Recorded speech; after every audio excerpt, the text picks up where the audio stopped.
It's never been a better time to be alive. We're healthier, wealthier, and longer living than at any point in the history of humanity.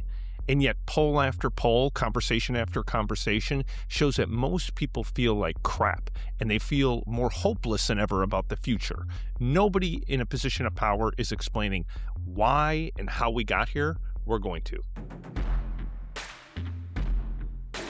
Jim, there's been this 20-year daisy chain of events that's taken America from can-do America to now a rattled generation. And it's not their fault. They understandably don't trust the institutions that built up that optimistic America. And it hits us everywhere. Mm-hmm. This is not just a political problem. It's a cultural problem, a societal problem, a business problem, a personal problem. And I don't think you can actually fix a problem until you dissect, like, how the hell did we get here? Why is it that if by most measures it's a great time to be alive, most people feel they don't feel that way? It's like they're too unsteady. They're too uncertain to think that things are good or that things will get better. For a lot of people, they are not experiencing the reality of a safer, wealthier, longer living America. So let's unpack how we got here and how we can fix it. The gap between the reality and how we feel is the story of our generation. A 3-part shock tells that story. One is the rise of social media. January 2007, what dropped? The iPhone.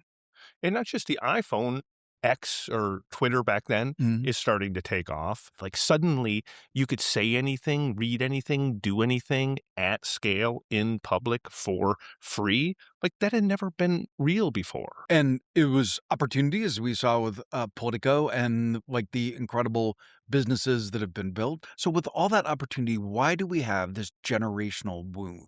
One reason is, think about what happened starting in 2007. You had the scandals in the church. You had a financial scandal, Epstein.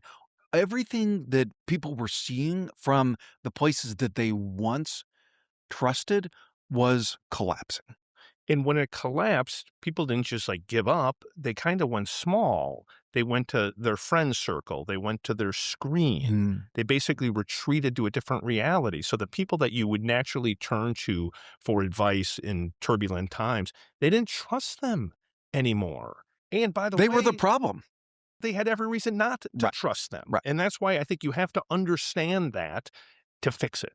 But what did it do to us as people? It isolated us. Our screens became our friends, our companions. Our screens enraged us. Our screens informed us. Always before, it would have been a human to piss you off. It would have been a human to make you smart. And it's really only been in the last couple of years that people started to study and think deeply about, hey, what happens if I look at this all day, every day? While I'm walking, while I'm sleeping, while I'm on the toilet. Years. Does it have an effect on me? Like, of course it has an effect. And we're not doomers. Like, they're not bad effects. Not all of them are bad, but there's undoubtedly a lot of them. And I think the isolation is one of them. The extremism, just understanding the nature of how algorithms work. Algorithms give you more of what you're doing, not necessarily more of what you need. And often what you're doing is not necessarily healthy for you. And that was impossible before algorithms. It was hard to get rage bait. It was hard to just look at memes. It was hard to do all of the bad things that we do when we're alone without a lot of work to it. Now it's suddenly there for free all the time.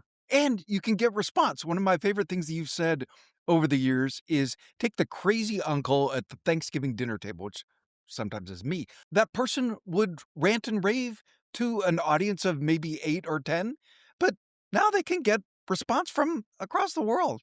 Yeah, I mean, think about it. So, like, a lot of people watching this are too young to remember, but before you had social media, if you had a crazy ass idea, what could you do with it? Like, what could you really do with it? I guess you could go to a school board meeting and you could shout about it. Annoy your family, basically. Annoy your family. That was it. Or you could write a letter to the editor of a newspaper that would never get published and never get read. Suddenly, everybody who has some kind of crazy opinion can suddenly fire up their phone, express it for free, amplify it, and then find out that there's a bunch of people, no matter how nutty your idea is, who will applaud and say, that's a great idea. Well, guess what happens when you get that feedback? More.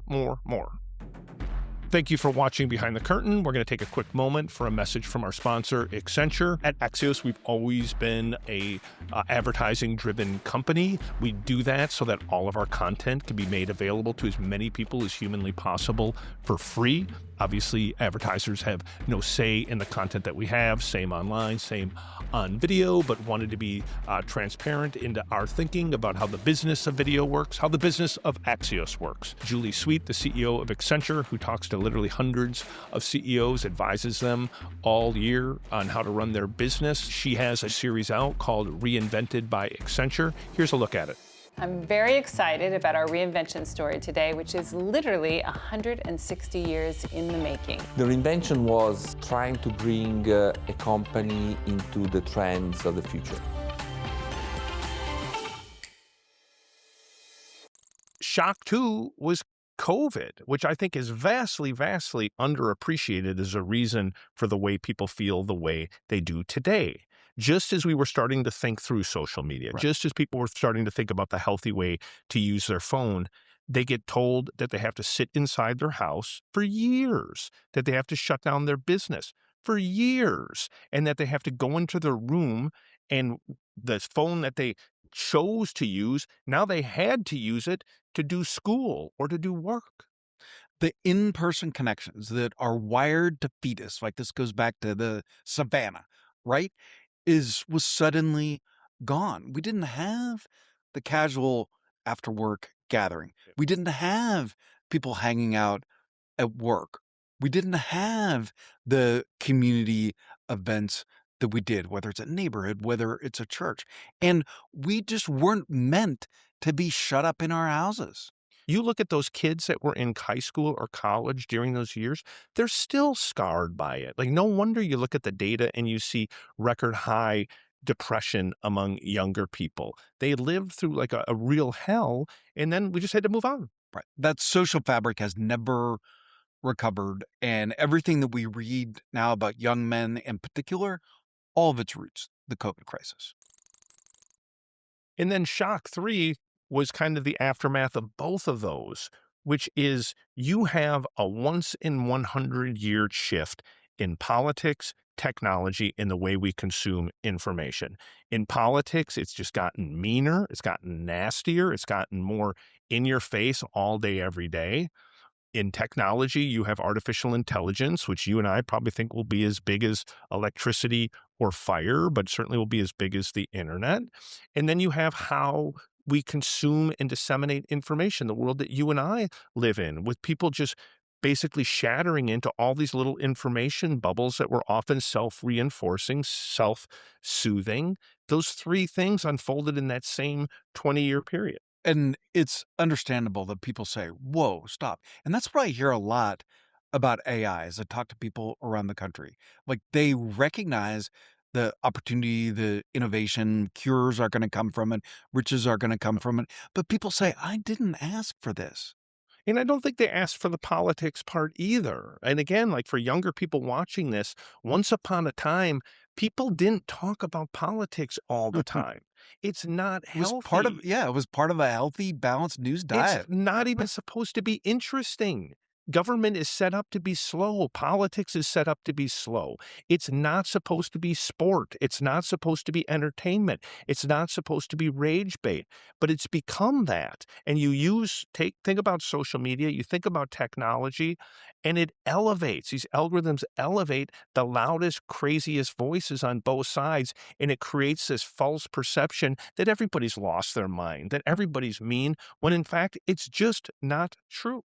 You have 3 kids. I have 11 nieces and nephews, most of them early career. What would you tell to them about how to build back? I think you have to be realistic about how we got here. We just went through hell, and no person in a position of power is talking about it.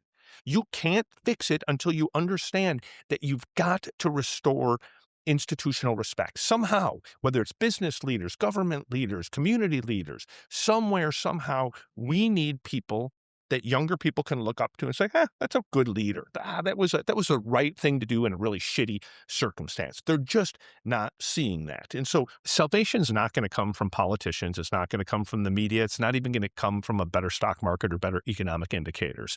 It's going to come from business leaders, school leaders, community leaders, governmental leaders, like everyone realizing that we've got to right the ship, that we've got to work together, find some common truth, some common ground to be able to fix things because we're starting from a position of unbelievable strength. Yeah, no question. To end here on an encouraging note, America is exponentially better off than people feel. We're so much better off than rival nations. It's such a time of opportunity. There's a chance for the economy to be a rocket ship, but we have to feel it, will it into existence. We need both the reality and the feeling that we're building back.